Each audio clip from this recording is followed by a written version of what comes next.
Graça e paz, Monsaldo. Graça e paz, pastor Alencar, tudo bem com o senhor, com sua família? Graças a Deus, tudo bem, tudo jóia. Olha, não deixe de participar, agora com imagens, né? Participa aí com a gente, clica no link na descrição e nós vamos aqui franquear a sua participação. Meu irmão, como é que estão as coisas aí em tempos de quarentena? A pergunta praxe nesses tempos, né? Como é que estão as coisas aí no Pernambuco?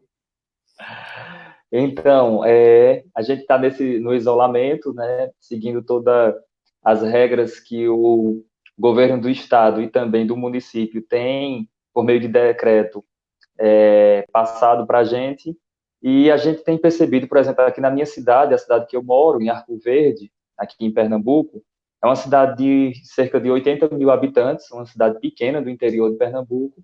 Nós temos 17 casos e 4 mortes. Que pena, hein? Que pena, rapaz. Infelizmente. Eu moro aqui numa cidade de médio porte para Portugal, Setúbal. Eu não me lembro de nenhuma morte relatada. Tivemos aí 60 casos, mas a maior parte em tratamento domiciliar. Agora acontece que aqui o isolamento é 95%. O pessoal está levando muito a sério. Já são 2 meses, agora dia 2 completa o segundo mês. A gente espera que o governo comece a relaxar um pouquinho, para que a gente possa voltar às atividades aí. Querido, vamos falar um bocadinho sobre livro? Vamos sim, vamos falar eu tenho sobre conversado com os nossos autores aqui, e uma pergunta que eu tenho feito a todos eles, eu até gravei um pequeno vídeo com 7 dicas para quem quer começar a escrever, e a minha primeira pergunta, a minha primeira provocação é como é que acontece para você o processo de escrita? Você senta e diz assim, não, hoje eu vou escrever, hoje eu vou derramar aqui os conhecimentos. Como é que funciona isso? muito bom mesmo, pastor Alencar. Eu fico muito grato à própria editora Teneu também, pela a oportunidade, né, de publicar o meu conteúdo, né, para que mais pessoas sejam abençoadas por meio daquilo que eu escrevi. Mas o processo para você escrever, ele tem alguns antecedentes. E uma das coisas que eu percebi que me marcou muito é a ideia de você ter muito conteúdo antes, ter lido muita coisa sobre aquele contexto, entender também o público-alvo e você se organizar de uma forma bem educada para poder transmitir um conteúdo saudável, rico para as pessoas. Então, basicamente, esse processo veio por uma preparação antes, que eu chamo de alongamento. Isso acontece nos exercícios físicos, né? E a gente se prepara antes para depois a gente começar a correr. Eu fui ciclista durante 3 anos e existia algo no ciclismo chamado o giro. Todo ciclista ele sabe que ele precisa aprender a girar. Se ele não girar, ele não vai conseguir correr bem. E o girar nada mais é do que ele aprender a manter um ritmo, uma constância, para que assim ele possa continuar e finalizar uma corrida. Então, foi isso que aconteceu. Toda uma preparação antes, né? E uma dica muito maravilhosa que eu peguei é produzir. Produzir.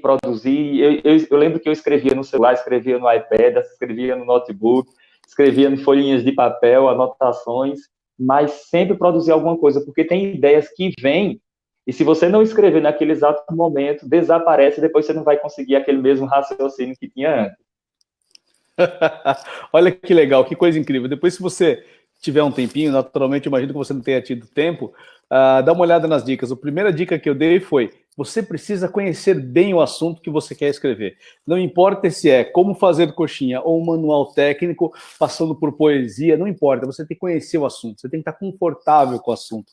A segunda dica que eu dei, faça um croquis e siga uma rotina. Escreva. Depois você vai lá, tira, acrescenta. Que legal, que bom saber. Olha, não sabia que você tinha sido ciclista, não, rapaz? Fui ciclista 3 anos, né? Você sabe, De futebol não sei nada, mas de ciclismo eu sei. você sabe que eu já fui atleta também, né? Eu fiz atletismo na E quarta foi, eu série. não sabia, não. Na quarta série. Ah, então faz muitos anos. Uns 30 anos, pouco mais. Faz minha idade, então. Pois é. Você estava no projeto no coração de Deus ainda. Olha só, querido, você que está aí conosco e você que está chegando, você pode interagir conosco aqui ao vivo, será um prazer.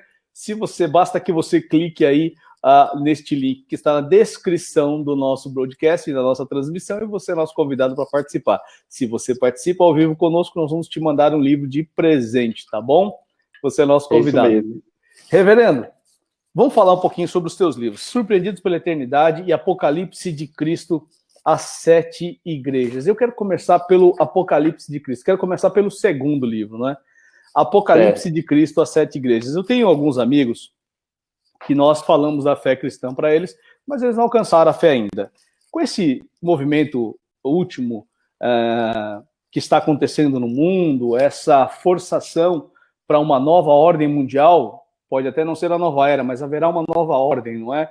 A partir desse paradigma, todo mundo ficou muito alarmado. E eu me peguei dando uma carona para um amigo suíço, que está cá em Portugal, e ele me perguntou assim, ele se diz agnóstico. Ele disse assim, Alencar, isso tudo que está acontecendo está na Bíblia? Rapaz, nós já estamos perto do tempo do fim? E aí eu queria te perguntar, isso tudo que está acontecendo, reverendo, está na Bíblia?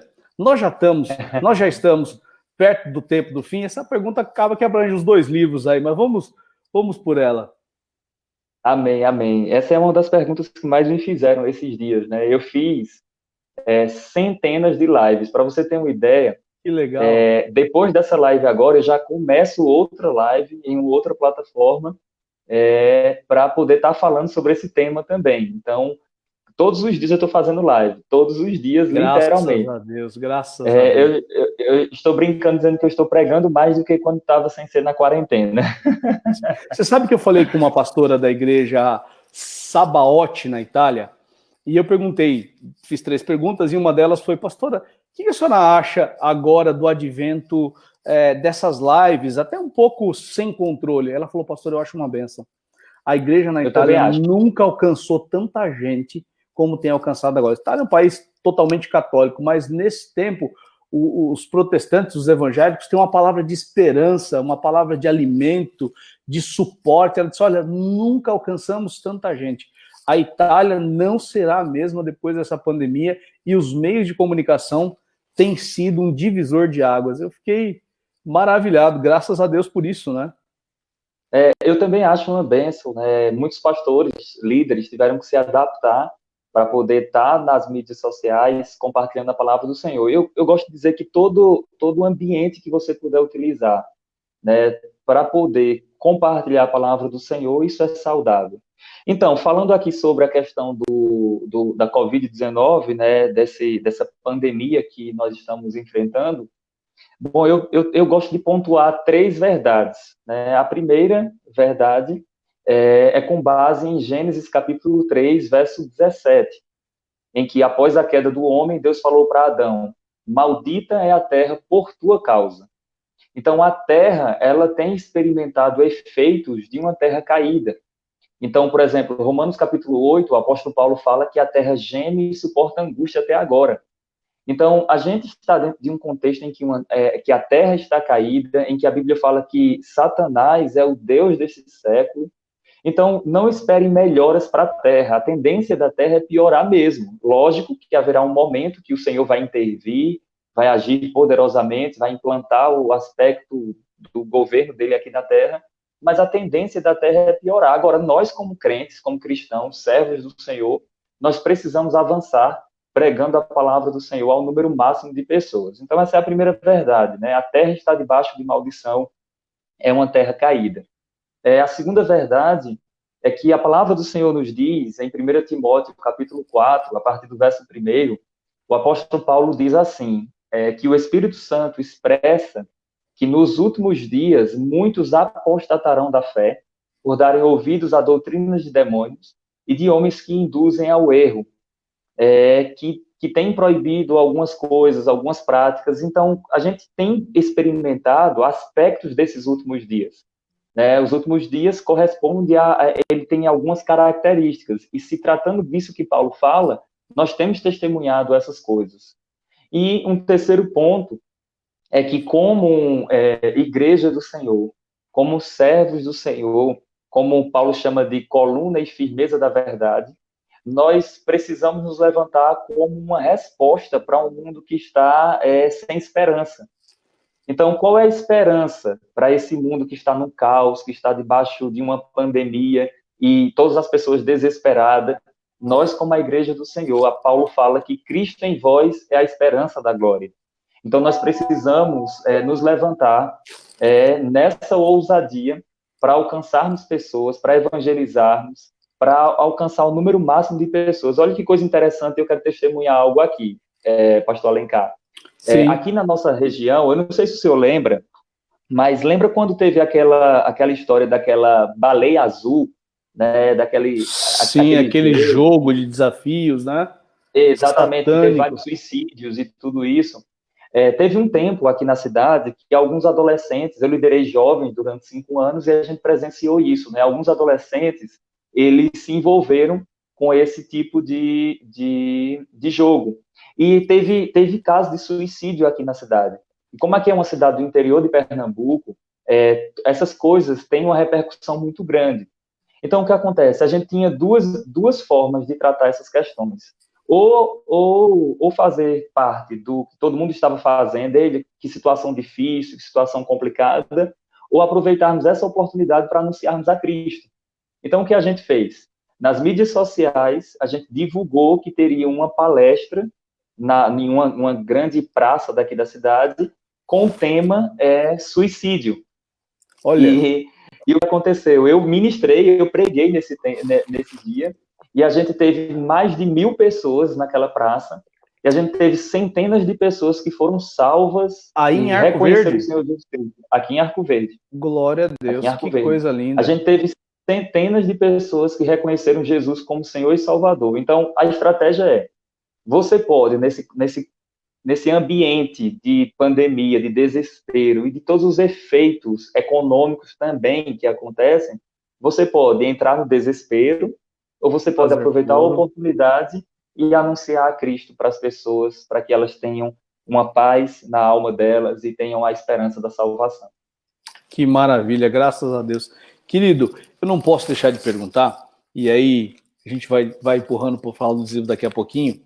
Deus tem lhe dado uma graça, e eu tenho acompanhado muitas vezes, quando vejo pela internet algumas transmissões, em que o Senhor lhe usa, eu tenho total consciência de que é a graça do Senhor, mas Deus tem lhe dado a graça de ministrar cura sobre muitas pessoas. Eu já vi ministrações suas que me pareciam um culto doméstico, com ministração de cura, uma coisa assim, de arrepiar, não é? Eu sou pentecostal, assembleando, mas poucas vezes eu vi, confesso, ao longo desses 30 anos de vida cristã, pessoas com uma intrepidez e uma ousadia espiritual para profetizar sobre a cura. E o que é mais interessante, para ver a cura acontecer, muitas vezes instantaneamente. Queria que você falasse um bocadinho sobre isso.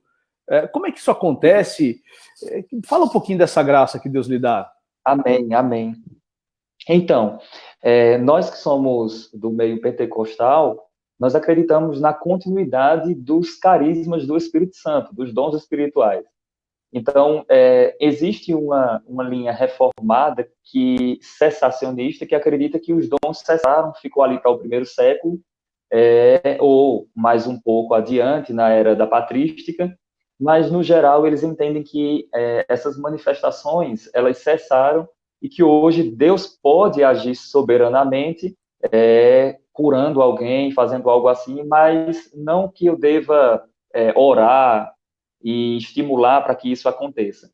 Existe também o outro lado, que é o que eu sigo, que assim como o Senhor quer que todos os homens sejam salvos e cheguem ao pleno conhecimento da verdade, nós entendemos que na obra redentiva de Cristo, lá na cruz, ele carregou também as nossas enfermidades, ele carregou também as nossas doenças.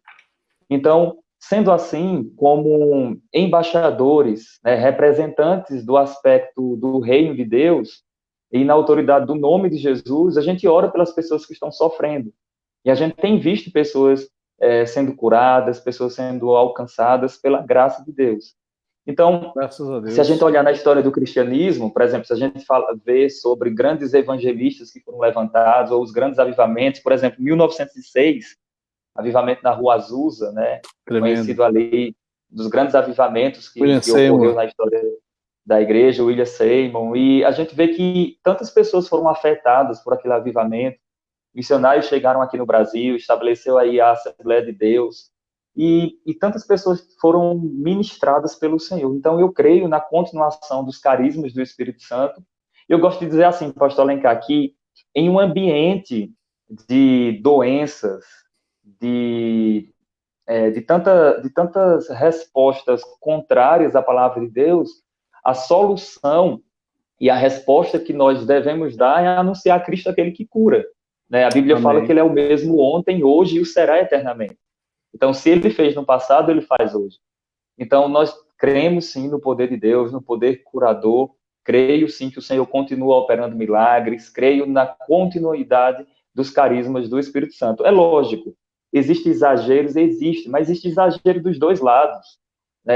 Pessoas para poderem defender, para poder fazer uma oposição aos extremos no meio pentecostal, eles negaram a continuidade dos carismas. Outros, para poder defender a continuidade dos carismas, eles negaram a ideia da exposição bíblica. Então, a gente tem que associar as duas coisas. Eu gosto de uma frase de John Wesley, que todo homem de Deus ele precisa de palavra na boca e fogo no coração. Chama no coração. Graças a Deus. Ontem nós estávamos falando com o pastor Eliseu Gomes, e até vamos refazer a entrevista, ele estava com um probleminha de áudio, e ele falou muitas vezes sobre o Wesley, e aí ele falava sobre o Wesley e dizia assim, opa, desculpa. Eu falei, mas por que desculpa? Não, porque o irmão está andando muito aí para essa área reformada, em Genebra, em Zurique. Rapaz, o coração é o mesmo, a pesquisa vai longe, mas o coração continua aquecido, né? Mas, pastor, muitos reformados, porque muitas pessoas têm pensado que ser reformado é você ser Contra, né? calvinista, cessacionista. Mas não é, né? Por exemplo, a gente vê diversos reformados que eles continuaram crendo nos carismas do Espírito Santo e também eles necessariamente não eram calvinistas. Então, o ser reformado está mais associado aos 5 solas, né? Sola Escritura, né? Somente a glória de Deus, somente Cristo, e não está associado necessariamente a crer ou não na continuidade dos carismas. Exato, a minha última pesquisa agora foi em Zurique, Reformadores Radicais, a primeira impressão, a primeira Bíblia no vernáculo comum, que foi no alemão suíço, né, no suíçês, para a gente simplificar, e não tem nada de calvinismo, a história é muito outra, mas esse é um assunto para um outro bate-papo aí. Olha só, deixa eu só mandar um abraço para o pessoal que está aqui. É muito legal essa interação. Pastora Silcia já começa, é minha cunhada, essa é pastora lá em São Paulo, junto com meu cunhado, são altamente ligados aí nas lives e broadcastings, obrigado. Marineu de Tenório, obrigado. Ítala Rosilene, Raquel Souza, René Alves, Marinalva Batista, é isso aí. Depois também tem aqui Maria Ivonete, Lima Bica. Então, todos vocês que estão conosco, que deixaram aqui um recado, nosso muito obrigado. E eu desafio você a participar conosco aqui ao vivo. Para nós vai ser uma alegria, um prazer, já que nós temos essa interação. Clica no link, tá bom? Aí no seu telemóvel mesmo, aponta a câmera para você aí, e nós vamos ter prazer de recebê-lo aqui conosco para o nosso bate-papo. Não obstante, Amém. o nosso tempo esteja bastante curto aqui, reverendo, como já disse, tem um outro compromisso e nós respeitamos muito isso. Apocalipse de Cristo às 7 igrejas. Aqui você faz, na contracapa do livro, quando nós estávamos fazendo o processo editorial, você me mandou algumas perguntas, 5 perguntas cabais aqui, eu vou ler todas elas e queria que você respondesse pelo menos uma delas aqui. Qual é a identidade do anjo da igreja? Segunda pergunta, as 7 igrejas são 7 períodos históricos do cristianismo? Quais são os significados dos termos frio, quente e morno. Ah, eu vou querer esse aqui é tremendo, hein? Se o tempo permitir, né? Como podemos explicar a expressão os 7 Espíritos de Deus? E esse aqui também é interessante demais. Jezabel era uma doutrina ou uma pessoa, ou ambos, não é? Olha, nem sei qual que eu quero, viu? São todas perguntas aqui que eu tenho uma curiosidade tremenda. Não obstante, eu tenho um livro, né? É isso Mas mesmo. Olha aqui, ó. Eita, põe mais perto aí. Eita, livro bonito. Tá embaladinho aí. Aí, mais pro Aqui, lado. tá embalado esse aqui. Joia, joia, joia. As perguntas aqui. Aí atrás. Ficou muito bonito mesmo. Que legal, rapaz. Deus é bom.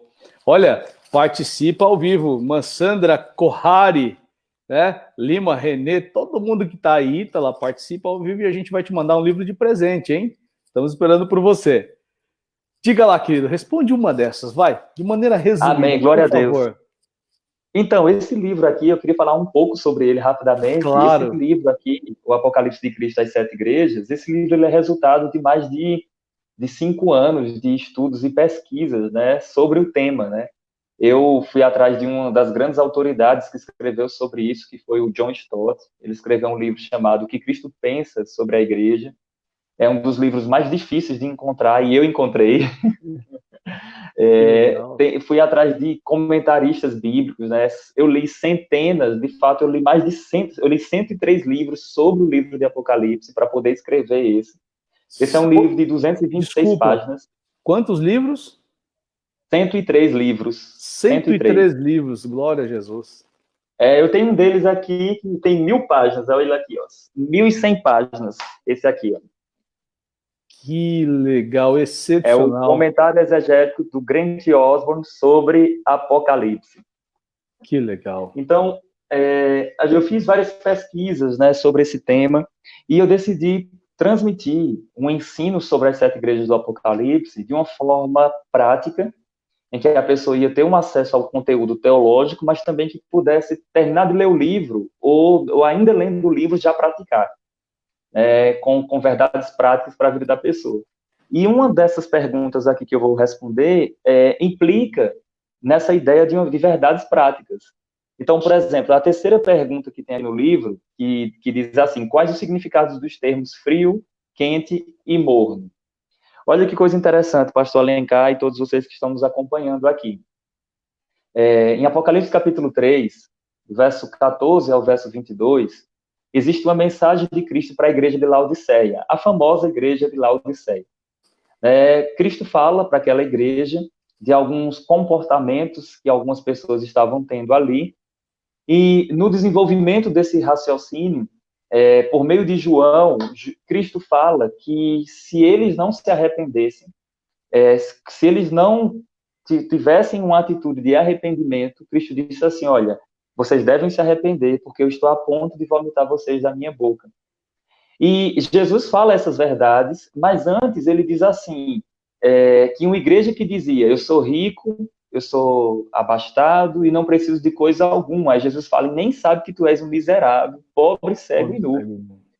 E daí Cristo começa a falar o diagnóstico dele para aquela igreja. E para a gente ir mais ao ponto, Cristo fala sobre algumas coisas e Jesus diz assim, olha, você não é nem quente, nem frio. Você é morno. E aqui eu quero utilizar o seguinte entendimento. Cristo, ele não repudia ser quente ou ser frio. Cristo vai criticar ser morno. E muitas pessoas pensam que ser quente é alguém que é fervoroso no espírito. E ser frio é alguém que não é fervoroso. Não, ele não está falando disso. Essas temperaturas correspondem ao contexto histórico da cidade de Laodiceia. A cidade de Laodiceia não tinha abastecimento próprio de água. Eles recebiam águas através de aquedutos de um lugar próximo chamado Hierápolis e também Colossos.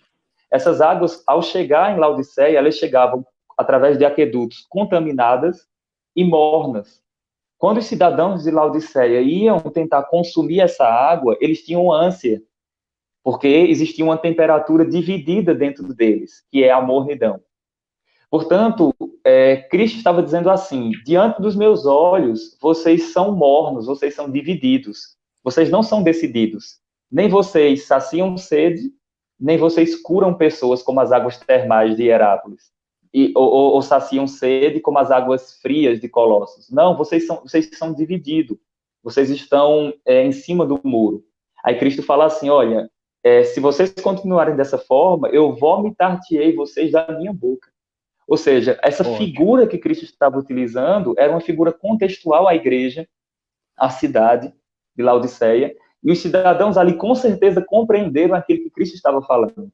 Então, os significados dos termos frio, quente e morno, na verdade, ser frio é bom, ser quente é bom, o ruim é ser morno. Portanto, meu querido que está acompanhando aqui, não seja morno. Seja quente, de ou preferência, frio. Ou frio, pelo menos, para poder saciar a sede, né? Então, quer dizer que ser frio não é ruim. Ser frio não é ruim, nesse contexto, não. Rapaz, tem um monte de batista agora que está encostando assim na cadeira, igual eu, ó. Tá tudo. Nesse contexto, não. Por exemplo, se você pegar aqui, eu tenho aqui o John Stott, no livro O que Cristo Pensa da Igreja, um dos livros mais difíceis que eu falei, raro de encontrar. E você encontrou impresso. Eu encontrei. Foi em PDF sem autorização. Encontrei ele impresso. Exato. E PDF não, de forma nenhuma. E, na verdade, nem tem também. Se você pesquisar aí agora, você não vai encontrar. Ele é um livro raro, é difícil mesmo de encontrar. Mas John Stott diz algo interessante. Ele diz assim, se ser quente e ser frio fosse algo ruim, por que Cristo diria, quisera que fosse quente ou frio? Será que Cristo queria que a gente fosse algo ruim? Ele disse não. Então, o que Cristo vai criticar é você ser morno, é você ser indeciso, é você estar em cima do muro. Tudo isso por causa do contexto da cidade de Laodiceia. Maravilhoso, não é isso? É maravilhoso. Eu já tinha ouvido você pregar sobre isso, e por isso que eu fiquei balançado, e foi mesmo muito interessante o esclarecimento, porque a gente tem aquela visão de que o frio é ruim, né? Isso é frio, é gelado, pentecostal, às vezes atrapalha Jesus um bocado. Isso, pastor Alencar, é porque cada expressão ela deve ser analisada dentro do seu contexto. Exato. Eu faço um trabalho aqui de hermenêutica também, e vou dar uma dica aqui. Ó. Jesus fala em Mateus 24 que o amor de muitos esfriaria. Então, naquele contexto, esfriar o amor é algo negativo. Mas, de um outro lado também, você vai ver a Bíblia falando que se você fizer o bem para aqueles que estão te fazendo mal, você vai amontoar brasas vivas sobre a cabeça da pessoa. Logo, nesse contexto, essa temperatura é algo bom. Né? Ser quente naquele contexto é algo bom. Mas, de outro lado, também, a Bíblia fala sobre você não acender a chama do amor antes do tempo.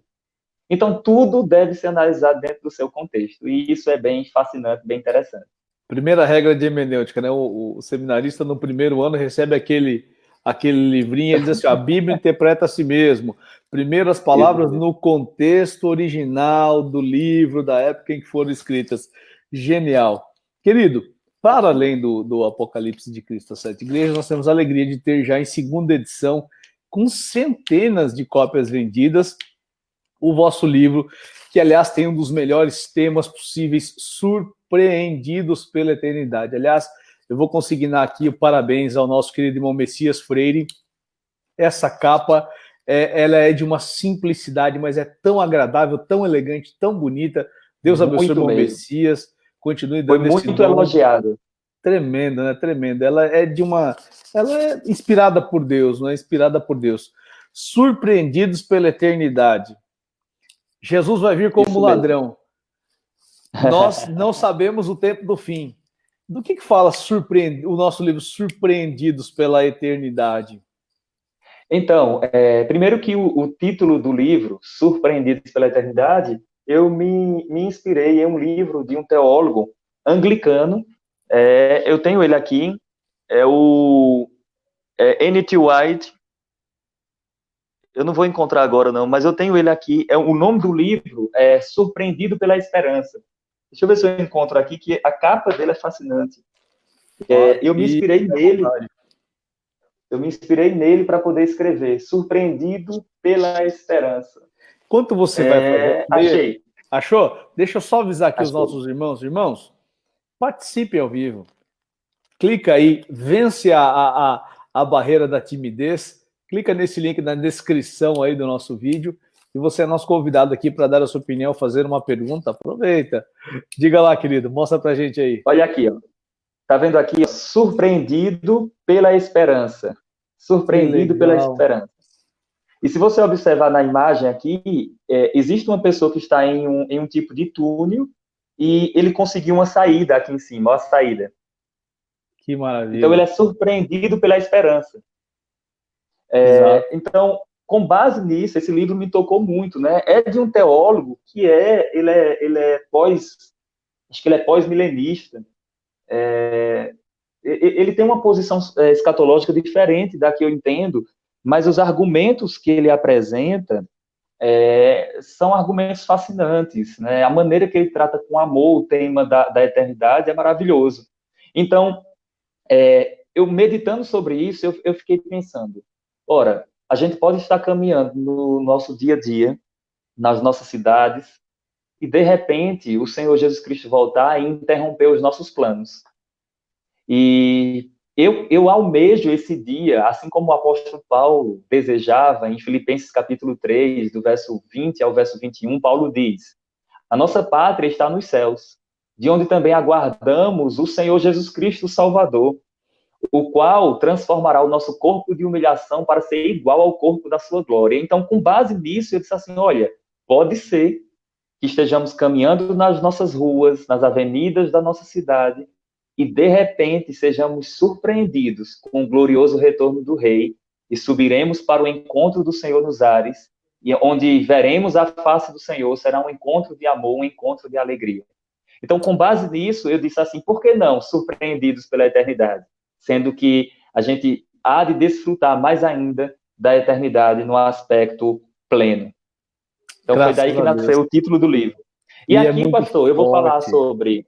Aqui eu vou falar sobre a marca da besta, sobre o anticristo, o arrebatamento da igreja, tribulação, sobre Mateus 24. Vou falar aqui sobre o que acontece após a morte. A pessoa está dormindo ou tem consciência? Se tem consciência, porque a Bíblia fala os que dormem na sepultura. Se não tem consciência, porque a Bíblia fala em Apocalipse 6, verso 9, de pessoas que tinham sido mortas, mas que estavam lá conscientes na presença do Senhor. E no céu, se você quiser saber... Vão ter memória ou não vão ter memória? Exatamente. Se você quiser saber, adquira os Surpreendidos pela Eternidade. Olha só, a nossa querida irmã Rene Alves me mandou uma mensagem aqui dizendo, pastor, como é que eu faço para participar? Olha na descrição, quando você estiver aí no Facebook, aí na live, olha na descrição, lá onde está escrito, recebemos, reverendo Saulo Stan, tem uma explicaçãozinha e tem um link escrito assim, participe. E aí tem lá, HTTPS, StreamYard, você clica nele, vai abrir uma página, você escreve lá o seu nome, tá bom? Vai aparecer a sua voz testando, é bem rapidinho. Clicou, abre aqui uma página de internet, você escreve o seu nome, rola a tela para cima, assim, escreve o seu nome, coloca entrar, tá bom, irmão René? Ainda temos mais alguns minutinhos, aí já estamos quase concluindo, porque o reverendo Saulo tem um compromisso, mas faça isso. Diga lá, querido. Eu queria, nesse livro aqui, ele tem algo interessante. Assim como no outro tem perguntas, esse aqui tem perguntas no final de cada capítulo e eu respondo essas perguntas. Então eu gostaria de responder uma delas aqui. Eu ia pedir isso, por favor, eu ia pedir. Olha, existe uma pergunta aqui bastante curiosa e eu vou estar respondendo aqui no primeiro capítulo, após eu apresentar o tema da escatologia, da doutrina do fim dos tempos. Aí eu coloco aqui, esclarecendo algumas questões. A pergunta é a seguinte, por qual razão não se prega com mais frequência sobre o fim dos tempos nas igrejas? Olha que pergunta fascinante. Eu juntei aí mais de 100 perguntas e eu respondi nesse livro. Por qual razão não se prega com mais frequência sobre o fim dos tempos nas igrejas? Aí eu respondo da seguinte forma.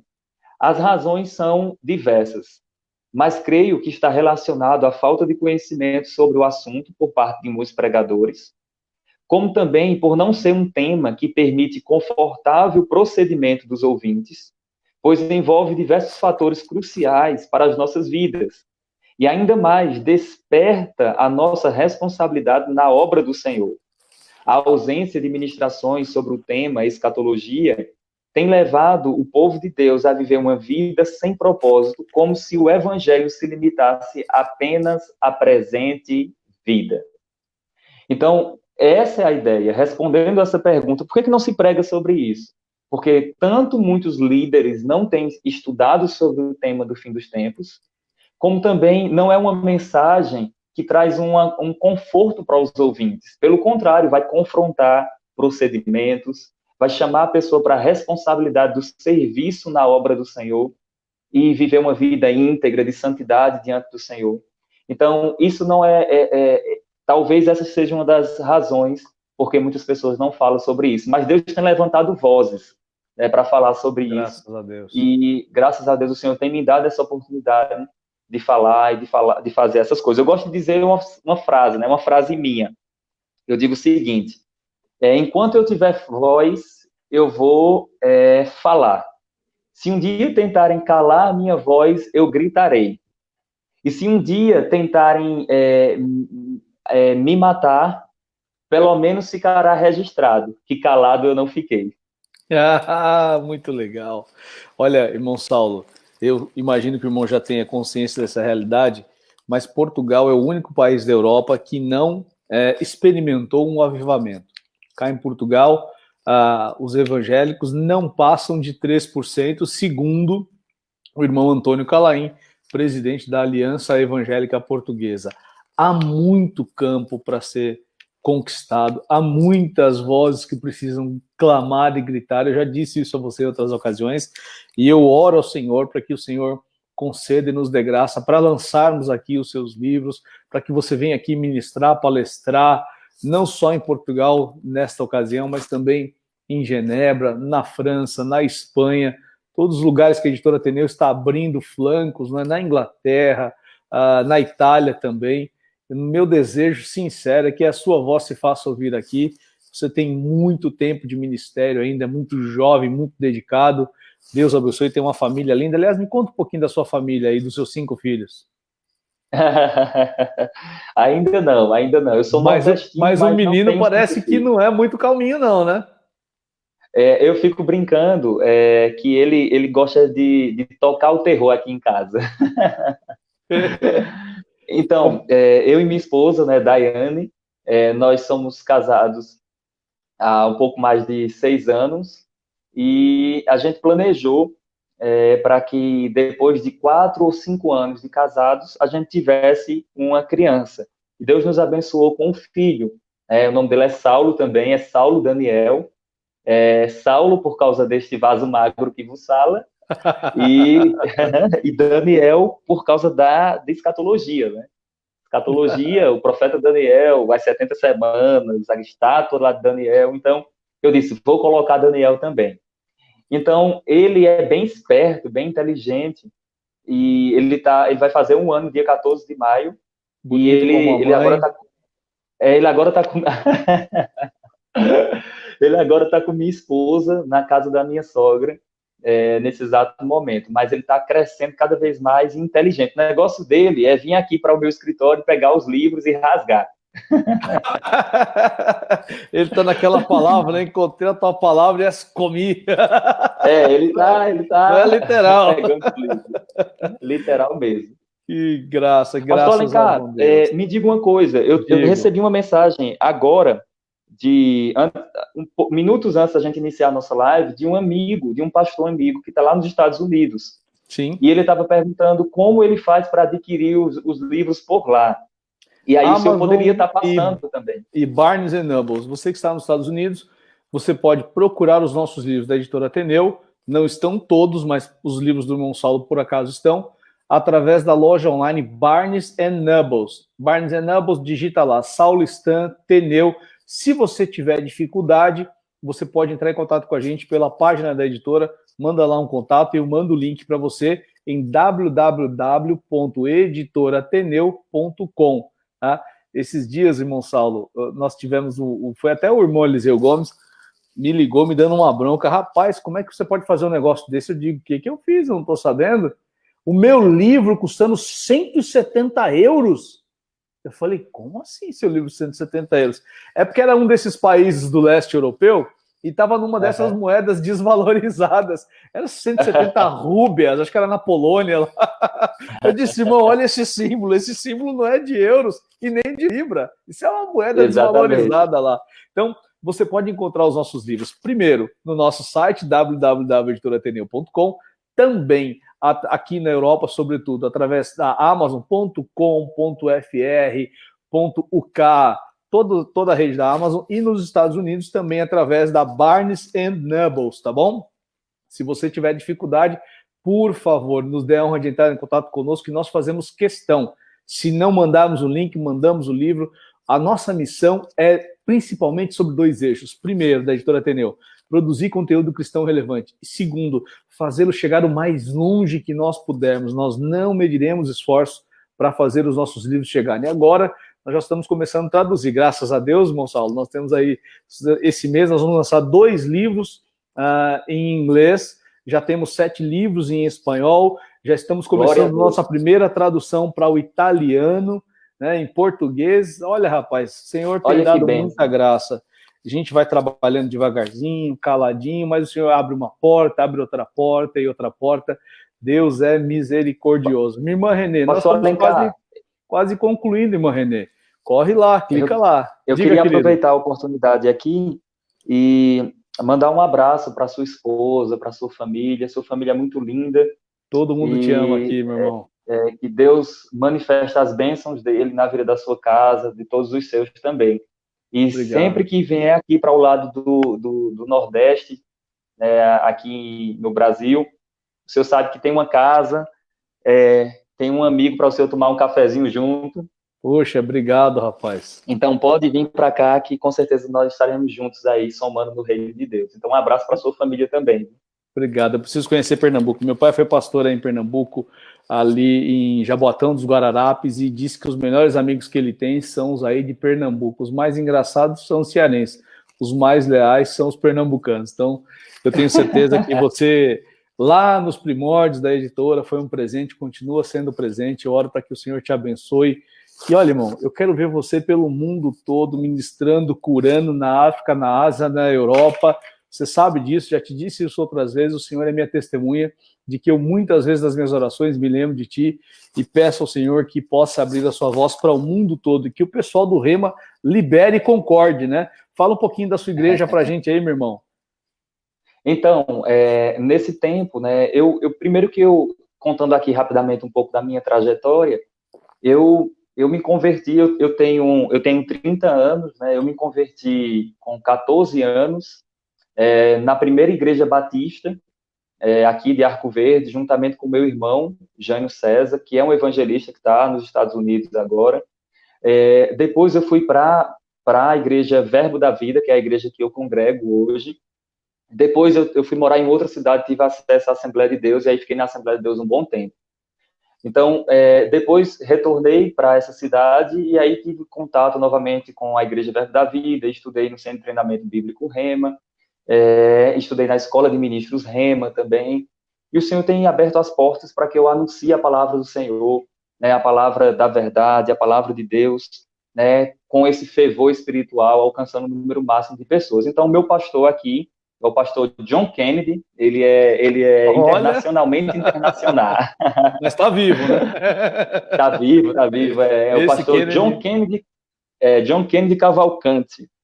Então, graças a Deus, juntamente com minha esposa, a gente tem servido aqui na igreja local, né, nos dias normais, sem ser nesses dias de pandemia. Eu gosto de dizer algo interessante que eu falo nesse livro aqui, ó, que independente do seu status ministerial, nada pode te afastar do serviço na obra do Senhor.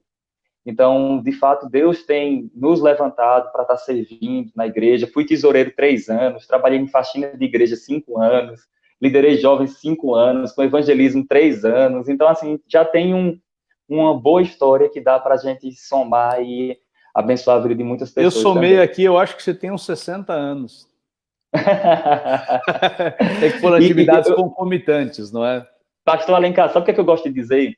Eu Diga gosto de lá. dizer que eu sou jovem, mas a minha cabeça é antiga. É mesmo? Então, eu gosto de tudo, para mim, tudo que é mais antigo é melhor. Na verdade, eu moro no passado. O passado é onde eu moro. Nunca tinha sabido disso. O corpo está no presente, mas a mente está lá no passado. Bacana, Isso, bacana. na verdade, se você observar, observe, olha, até as músicas seculares e cristãs, as mais antigas são as melhores. É verdade. Você tem mais letra, você tem mais conteúdo, né? Então, eu gosto muito de coisas do passado. Eu gosto de conversar com pessoas mais experientes do que eu. Eu tenho um pequeno poema que eu fiz esses dias, né? O nome do poema é Vou-me embora para o passado cristão. Baseado, inspirei aí em um poeta aqui lá da Paraíba, chamado G.C. Quirino, e eu digo assim, vou-me embora para o passado cristão. Lá a gente tinha crente de joelho, crente de oração, lá nós ouvíamos o rei está voltando. Lá a gente falava sobre a vinda do Senhor, sobre o tormento eterno, lá a gente falava sobre as duas naturezas de Cristo. Lá no passado é muito bom. O passado é o lugar onde eu quero ficar. Por favor, não me falem de futuro, porque é aqui que eu quero ficar. Ah, que legal, parabéns, bacana demais. Amém, glória a Deus. Querido, olha, Glória a eu acho que o Deus. seu tempo já está indo também. É prudente que nós liberemos você para o seu próximo compromisso. Muito obrigado. Tenho certeza que haverá grandes repercussões do nosso bate-papo. Você não pode deixar de adquirir Surpreendidos pela Eternidade, Apocalipse de Cristo às 7 Igrejas. O principal endereço, www.editorateneu.com. Aí no Brasil, assim, já está. O seu livro já está na lojasamericanas.com, Submarino, Shoptime, Estante Virtual, Magazine Luiza também. Magazine Luiza, na banca do seu Zé. Se você procurar São online, Paulo, na Igreja Verbo da Vida em São Paulo tem, lá em Mossoró, no Rio Grande do Norte, na Igreja Verbo da Vida também tem. Tem um outro lugar também que tem, em Pinheiros, São Paulo, Pinheiros, no Verbo da Vida de lá, tem livro meu lá também. E a gente está espalhando aí. Olha, deixa eu dar um último alô aqui, enquanto nós estamos nos despedindo. Irmã Hanna Adassa. Eu costumo falar que quando eu crescer, eu quero ser como o professor Saulo Stan. Que maravilha, eu também. Glória a Deus. Obrigado, irmã Maria Ivonete, a irmã Vivian Galdino, a irmã Soraya, eu não sei pronunciar, vamos dizer Soraya Bicudo, nosso amigo em Cristo, lá da Itália, Maria Ivonete, Ítale Rosilane, José Jackson, bom, enfim, todos que participaram aqui conosco, aqueles que estavam desde o começo, Raquel, José, Lina, Deus abençoe em Cristo Jesus, que o Senhor possa edificar a sua vida. Muito obrigado, Saulo. Tenho aqui imenso prazer que um outro dia nós voltássemos a conversar sobre temas específicos. Eu tenho absoluta convicção de que será enriquecedor para a obra do Senhor. Não deixe de adquirir os livros do irmão Saulo Stan, a sua vida vai ser edificada com certeza. Querido, suas últimas palavras antes de eu te liberar. Amém, glória a Deus. Pastor Alencar, eu quero agradecer ao senhor, né, como um excelente editor, por ter os contatos editoriais, só a gente que sabe, né, por ter me instruído, me aconselhado muitas vezes, ter sido um braço forte na minha vida também, e pela oportunidade da editora, né, me dar essa voz para poder escrever e falar sobre essas verdades. Quantas pessoas têm sido alcançadas? Pessoal, vocês só conseguem ter acesso ao meu material porque a editora Ateneu acreditou em mim, através de várias indicações de pessoas também, e eu creio que houve a mão poderosa do Senhor para que isso acontecesse. Então, eu fico grato e estou disponível para a gente entrar em outras lives, falar sobre outros temas, para a glória do Senhor Jesus Cristo. Muito obrigado, querido. Vai com Jesus. Um beijo no coração. Amém. Paz a todos, querido. Olha só, nós terminamos aqui com muita alegria no nosso coração. Acabamos de conversar com o reverendo Saulo Stan. Eu quero te exortar, em nome de Jesus, que você adquira, procure os livros do reverendo Saulo Stan. Você vai ter sempre uma loja online perto de você, à sua disposição. Se você não tiver, acesse lá www.editorateneu.com e nós vamos mandar o livro para você. Muito obrigado. Esse foi o nosso Ateneu Entrevista de hoje. Eu sou J. Alencar, CEO da Editora Ateneu, muito honrado por conversar com o reverendo Saulistan, por tê-lo no nosso time de autores, e eu quero desejar que a bênção do Senhor te acompanhe hoje e para todos sempre. Deus te abençoe. Obrigado. Compartilhe esse vídeo. Fique na paz do Senhor.